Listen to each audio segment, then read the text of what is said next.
This is the all-new Hero Xoom, the company's latest entrant into the hugely popular 110cc scooter segment. Now, Hero already does have the Maestro Edge and the Pleasure Plus in this segment, but this one is a more sporty scooter that's been targeted towards the youth. Just how good is it? Let's take a look.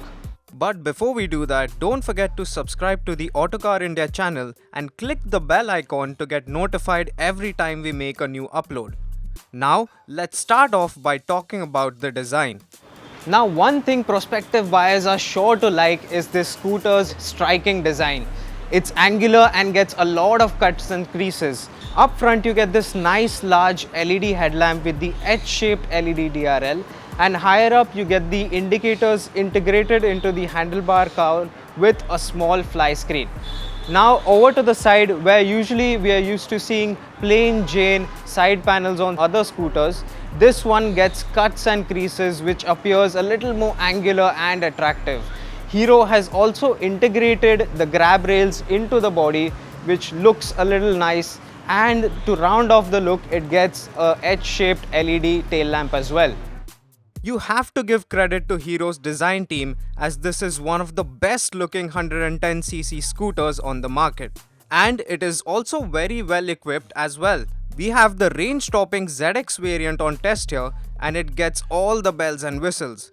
Aside from the LED headlamp and tail lamp, Hero has given the Xoom a segment first feature in the form of cornering lights. This feature makes use of a gyroscope and an accelerometer, and depending on the lean angle, it lights up an LED lamp in the fairing in the direction of which you're turning. While we did get a demo of this feature and it worked well, we'll have to wait and see how effective it really is in the real world. Other features on the Xoom include a digital instrument cluster, Bluetooth connectivity, alloy wheels, and a USB charging port, although the placement of the port is a bit awkward. While it does get all these features, Hero has not given the Xoom a multi-function key slot and an external fuel filler, which is a rather important convenience to miss. So in order to tank up, you have to take the key out, open the boot, and then fill fuel, which is a bit of an old school inconvenience. Overall, the Hero Xoom's ergonomics can be described as comfortable. I'm 5 feet 11 inches tall, and it's very comfortable for even my height. There isn't a long reach to the handlebar, and the seat is nice and comfy and well padded as well. There's ample of space on the floorboard too.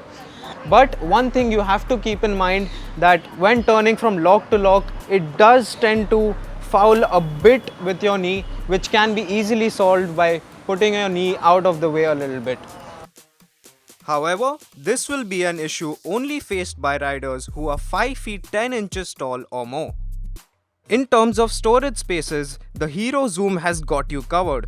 You get 19.2 liters of under-seat storage, 2 deep pockets in the front apron which can hold 1 liter bottles, and a hook to keep your grocery bags secure on the move. The build quality of this scooter is good to a large extent, but there is some room for improvement in certain areas. Things like the switchgear and mirrors could be made of higher quality feeling materials.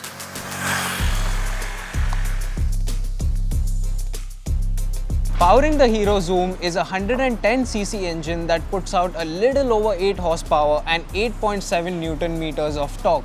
Now, while we have seen this engine in other Hero scooters, the company says this has been specifically tuned for this application. Now, out on the road, it does feel peppy enough, but it can't really be described as fast. And in terms of refinement, there is a mild buzziness that creeps in at lower speeds, but as soon as you pick up the speed and cross about 50 to 60 kph, it becomes really smooth. And in terms of fuel efficiency, while we haven't tested it, it is said to be one of the most fuel efficient scooters in the segment, and it also comes with Hero's i3S technology. i3S is Hero speak for an auto start-stop system. This fuel-saving tech cuts the engine off when you come to a halt and then starts it up when you press the brake lever and twist the throttle. While it is a nice inclusion, this system isn't as seamless to operate as Suzuki's version on the new Bergman Street EX. It takes a good few seconds to cut off, and having to press the brake and then use the throttle to set off seems a bit counterintuitive. The Hero Xoom also impresses in the ride and handling department. Now this scooter runs on 12-inch wheels at both ends, which provides it with good stability around corners. The ride is also very well judged and it deals with bumps with relative ease. While we did ride it on relatively smooth roads out here in Delhi NCR, we'll wait and see how it deals with our pothole-ridden streets in Mumbai. Hero says the Xoom gets a new design for the frame, different from its other 110cc offerings, as this one has been designed specifically for its 12-inch wheel setup at both ends.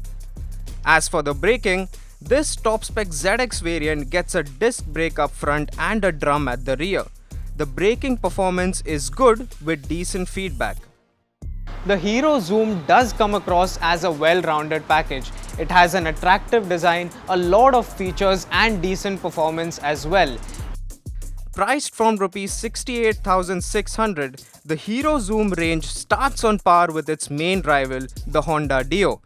Sure, the Xoom's ZX variants cost around Rs 4,000 more than the Dio at Rs 76,700, but then it is far better equipped as well.